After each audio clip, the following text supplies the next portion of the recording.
diagnosis, treatment, and etiology of recurrent pregnancy loss and recurrent implantation failure, as well as on standardizing the application of PGT-A and improving infertility diagnosis and treatment. He has published more than 60 peer-reviewed publications, such as New England Journal of Medicine, JCI, and American Journal of Human Genetics, etc.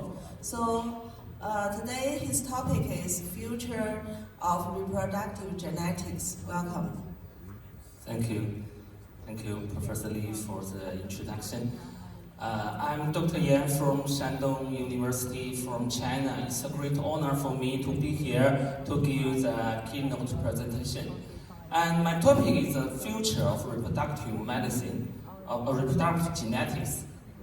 I will discuss this topic from 5 different aspects. First, let's go through the development of genetic testing tools. As we know, the genetic sequencing platform has gone through a series of changes and advancements in the past half a century, from the single sequencing to the present next generation sequencing. And other genetic testing tools like FISH, SNP, CMV, CMA, or CGH has played unique roles in the specific applications. And at present, there are some new emerging technologies like optical genomic mapping and the third generation sequencing. So it requires us to distinguish the use of these new technologies for the diagnosis and the treatment for reproductive medicine. WES and WGS are the most used technologies of all the genetic testing tools. And these are the two methods based on NGS platform. For WES, we know that it's a whole exome sequencing. We know exome only takes up 1 to 2% of human genome, but it includes 80%, 85% known pathogenic mutation. And WES was most popular for now. It's just because it has increased marrying depth and can improve detecting efficacy, but it has a limitation of the sequencing in introns and non-coding regions. WGS costs 3 to 4 times than WES, but it has strengths in sequencing of non-coding regions and short timer repeats. So WES and WGS are both being used in our reproductive medical center. From the experience in our center, we use these two technologies to explore the etiology of the reproductive disorders. This is a sample. We use WGS. We performed the largest scale WES study in a cohort of 1,030 patients with POI. And we provided a detailed characterization of the genetic landscape of POI. In this study, we identified 20 novel POI-associated genes. The rate of contribution to POI by genetic variations reaches 23.5%. And we published this paper last year in Nature Medicine. This is another sample for the use of WGS in the reproductive medicine. We previously used this low-pass WGS retrospectively for 1,090 recurrent pregnancy loss-affected couples. And this protocol significantly increased the diagnostic yield of chromosome abnormalities per couple in comparison to chromosome analysis. Employing both methods, that means the low-pass WGS and the karyotyping, the incidence of balanced translocation and inversions were further increased to 12.6%. And we published this paper in the American Journal of Human Genetics. Okay, let's compare the difference between the first, the second, and third generation sequencing. These are the three different sequencing platforms. At present, next generation sequencing, we call it NGS, is the most popular sequencing platform we used because of the high throughput and the speed, the high efficiency and the low cost.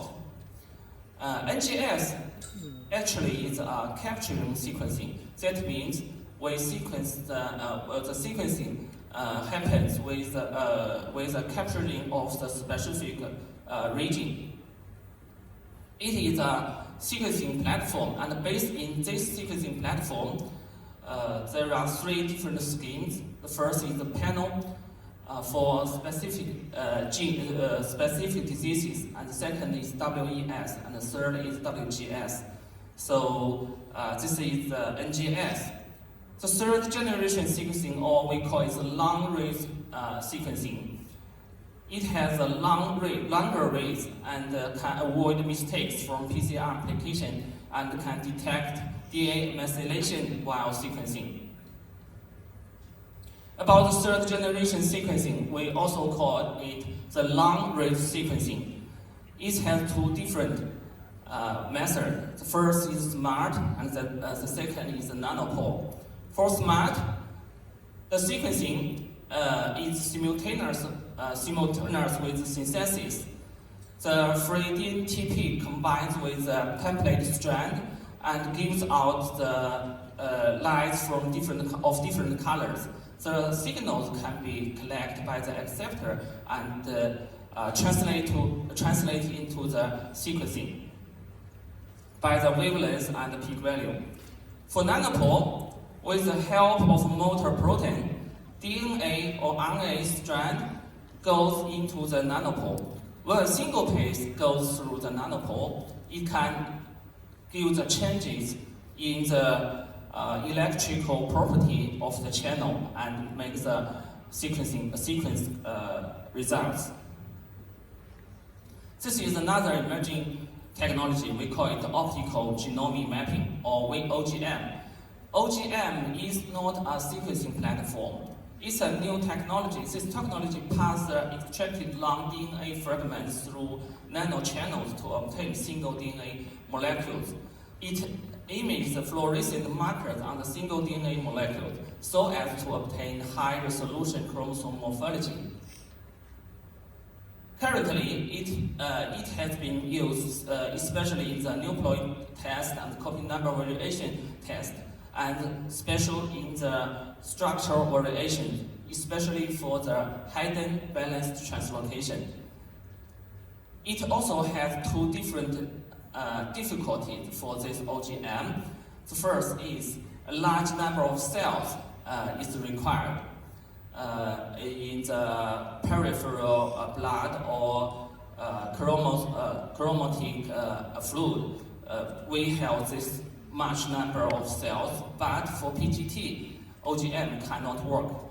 The second difficulty is that the recognition of low ratio mosaicism and the heterochromatin error test. This is a nice chart. We can find the power of OGM than other technology skills. We can find from this chart that OGM can cover the three classical statistical testing tools: FISH, microarray, and karyotyping. If we combine the NGS with OGM, we can enable a comprehensive genomic profile across the full variant spectrum. Now we come to the second part, is the innovation in PGT. PGT is initially the wording of PGD. The first PGD baby was born in 1990, and at present PGT has been widely used in the world. For the biopsy stage, there are zygote biopsy stage, and cleavage stage, and blastocyst stage. For the testing tools, we use fluorescent in situ hybridization for several chromosomes, and we use SNPs, array CGH, and NGS for the whole chromosomes. Traditional PGT have the disadvantage of the invasive technology. It can maybe do some potential harm to the embryos. So it is not surprising the new discovery of the DNA from spent embryo culture media and the fruit, and from the fruit filling the blastocoel cavity ignites the excitation of the potential non-invasive PGT. Okay, this is the two methods of NIPGT. The first is BF, we call it blastocoel fluid PGT, NIPGT. The second is the spent embryo culture media NIPGT. The limitation of the first one, BF, is it is restricted quantity for DNA application, and it's lower concordance with TE biopsy, but it can decrease the risk of ice crystal formation and cellular damage and almost metal technology. For the second one, SCM, it can harbor more DNA than found in BF, and it is completely non-invasive means of genetic testing. But it has the disadvantage of early dropout. It's higher than TE biopsy. In some studies, they found that NIPGT is a good technology, and they found that the false negative rate for NIPGTA was to found to be 0, and both the positive predictive value and specificity for NIPGTA were much higher than TE biopsy.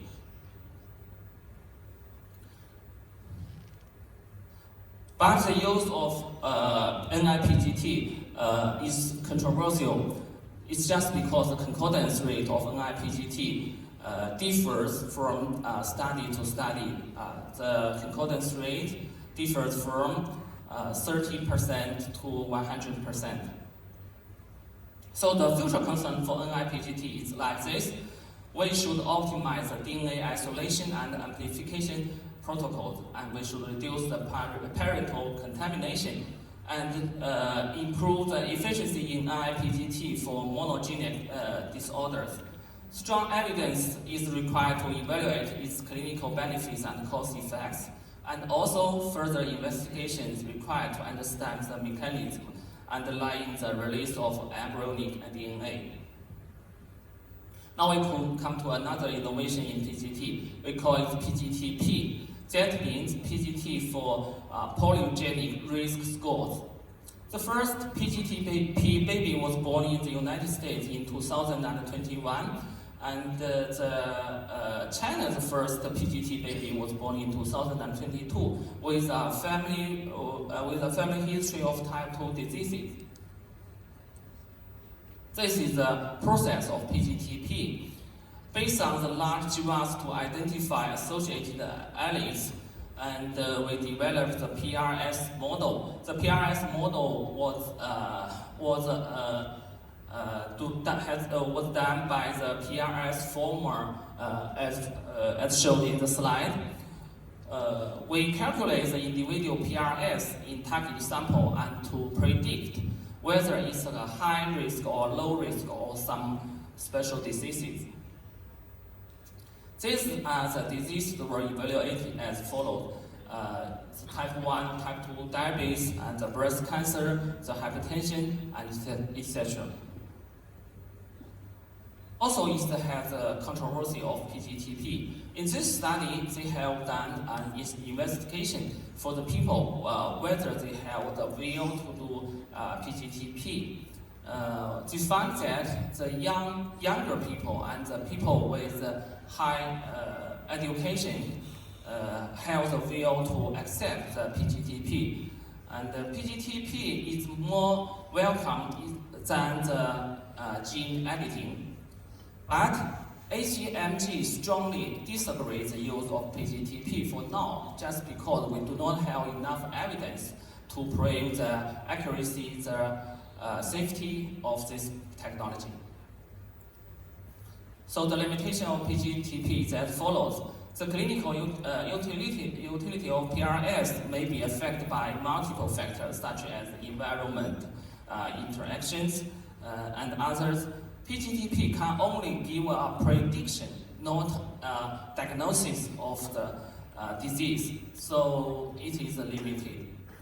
The limitation of applicability in various races, that means the base or the bank we use now is just for the European people, not for all the people around the world. And the pleiotrophy is hard to predict. We lack the evidence on the effect of PGT. And if we use PGTP for all the patients, that means more discarded embryos and a limited number of the embryos. So this is another innovation in PGT. We call it PIMS, as has just been introduced by Dr. Yao. It's a pre-implantation methylation screening of the embryo. We first do the study in our center and find that the value, when the methylation value maintains at the window of 0.25 to 0.27, it appears to have the highest rate of live birth and pregnancy, as well as the lowest pregnancy loss rate. PIMS maybe can be used in the future to it's better than PGTA, but for now we still need enough evidence. We do this multiple randomized control trial for PIMS, and there are 26 centers with a sample of 1,147 was collected, and the recruitment has been completed. Maybe in the near future we can show the result of PIMS, whether PIMS is better than PGTA, traditional PGTA. Okay, now we come to the third part, it's the emerging technologies. This is a new technology, it's special for the mitochondrial disease. We know that mitochondrial disease have the mitochondrial dysfunction. Three-parent IVF is one of the methods to cure this disease, or to select the best one for transfer. We call it mitochondrial donation treatment. It has three different methods. That means spindle transfer, pronuclear transfer, and polar body transfer. In 2015, UK became the first and currently only country in the world that has approved MDT. And the first MDT baby was born in Mexico in 2016, and the second one was born in Ukraine. In 2023, more than 5 babies was born from MDT in the United Kingdom. It has a controversial opinion of this technology. The first is that in the babies born, one of the baby we find the mitochondrial disease. That means it still has a recurrent disease, and the MDT is failure. It tends to be a failure. And the second, the recommendations of many studies encourage the people to only transfer the male embryo. So this may be called a gender bias. And the third is an ethical problem, because the baby has 3 parents, and this may be a little complex. There are still some couples, they cannot have their own babies, so we have so many diagnosis and treatment technologies. In 2006, Professor Shinda from Japan found that all kinds of human cells can be induced by the IPS reprogramming factors into the pluripotent stem cells, and then differentiation into any kinds of human cells. That means the artificial oocyte and artificial sperm may become true. This is the work that have been done by our team. In 2016, we established human haploid pathogenic cell line and maintain maternal imprinted gene. In 2020, we established human haploid SO cell lines and making artificial spermatozoa possible. Now we come to artificial intelligence applications.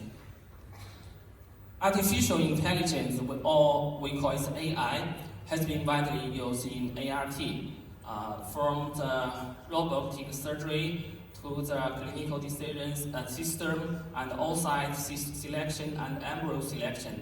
And today we will focus on the genetic selection of the oocyte, embryos, and others. This is an AI model. It's a non-invasive AI model combined embryo image and or PGTA information, which aims to predict embryo aneuploidy.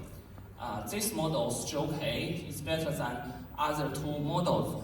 The accuracy of it can reach 0.678, and the AUC curve is 0.737.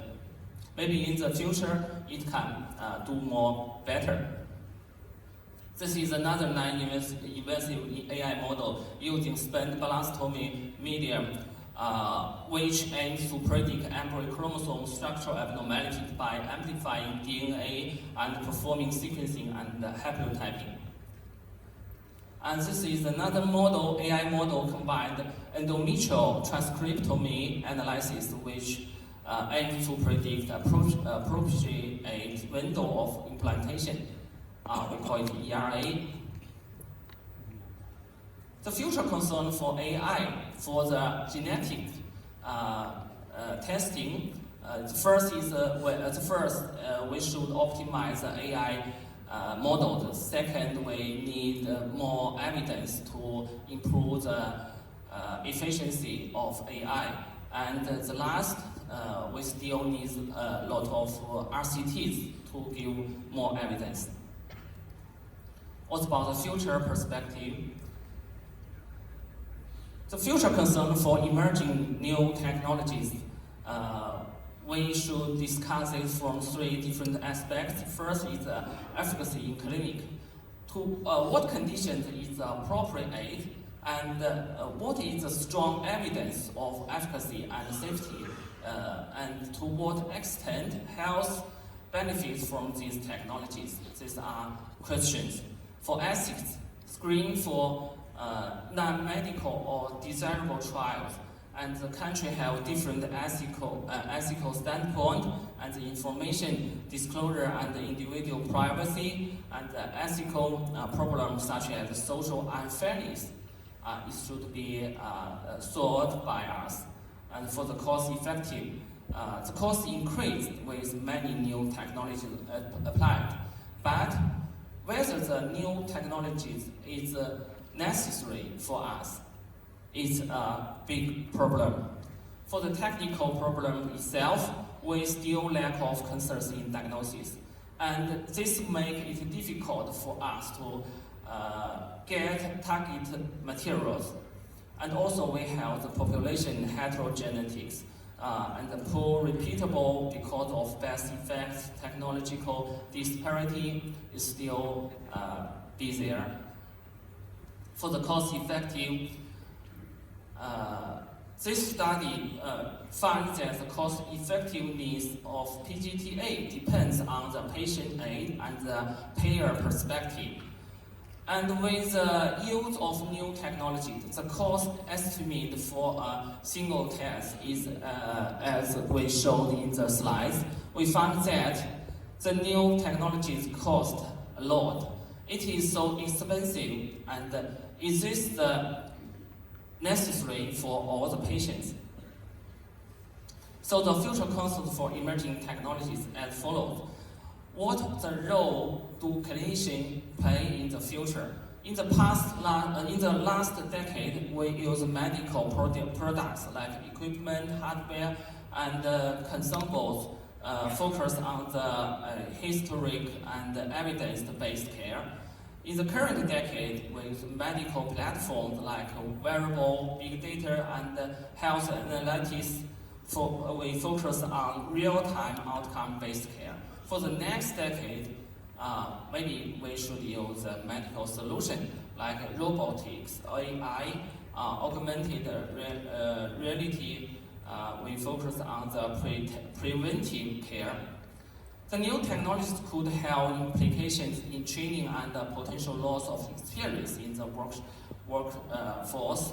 And new technologies may also free up staff time to focus on more challenging and physically demanding technology process. So this is an important message for me for this presentation. There is still no sufficient evidence to support the effectiveness and accuracy of the emerging technologies.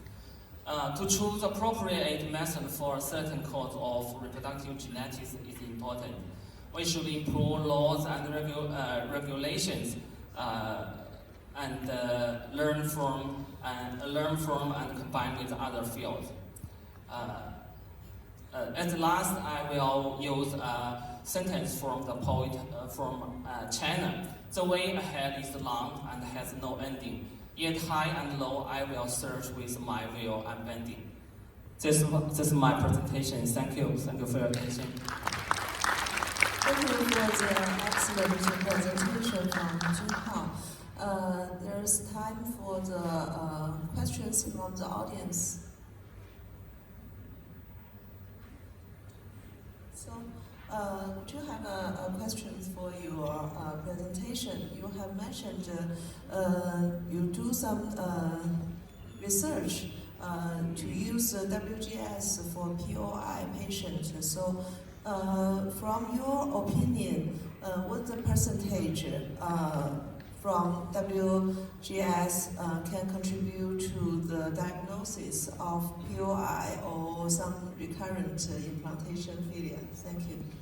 Thank you. It's a good question.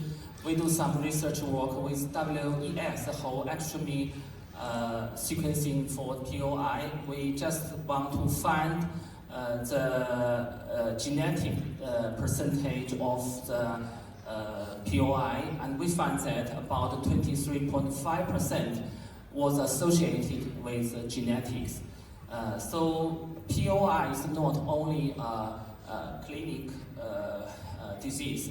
Maybe some of them comes from the genetic disorders. And for recurrent pregnancy loss, it is a little complex. That means for if the patient is okay, it's healthy couples, but they still have the chance to have a baby with abnormalities in chromosome.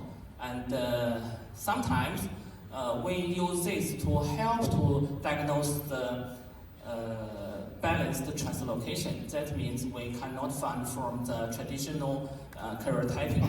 So maybe in the future we need the WGS if the cost is not that expensive. Okay. Thank you for a very beautiful lecture. I myself was growing up with genetics and cell biology, so it is really, really interesting. I just have one small question about the mitochondria donation program. So last year we went to Adelaide for Aspire, and it was like diving into the ocean of IVF, and there were many interesting talk, like the coral reef, about mitochondria donations. So I'm aware that in Australia there's a huge program about mitochondria donation, but from what I read and understand, the mitochondria donation over there is more for the disease, the mutation in the mitochondria genes. So after the conference, we went back to our clinic and we were like, oh, we want to do that, we want to do that. But I was wondering, in the community of Chinese and Vietnamese and other Asian people, the prevalence of that mitochondria mutation disease, do we have that? Or we just supposed to switch like to drive into the direction of aging eggs? So it's for two, one is for the mutation and the other is for aging eggs, aging oocyte. So should we focus on that, just the aging oocyte, or should we, like from your genetics, in population, the whole genome in population, what's your opinion? Yes, so it's a very good question. That you are right. We should focus on the aging oocyte or aging age couples who use mitochondrial transfer. But you know that it's not legal for most countries to using MDT. And even in China, we have this technique, but we cannot do this for clinic works. I think maybe in the future there are many research can come for the using of the like spindle transfer, like pronuclear transfer for the aging couples. For now, I think the oocyte donation is our first choice for most of these problems. Okay. Thank you so much for Professor Yan. Since the time limited, so Helen, you can give could you give the yes certificate? Thank you.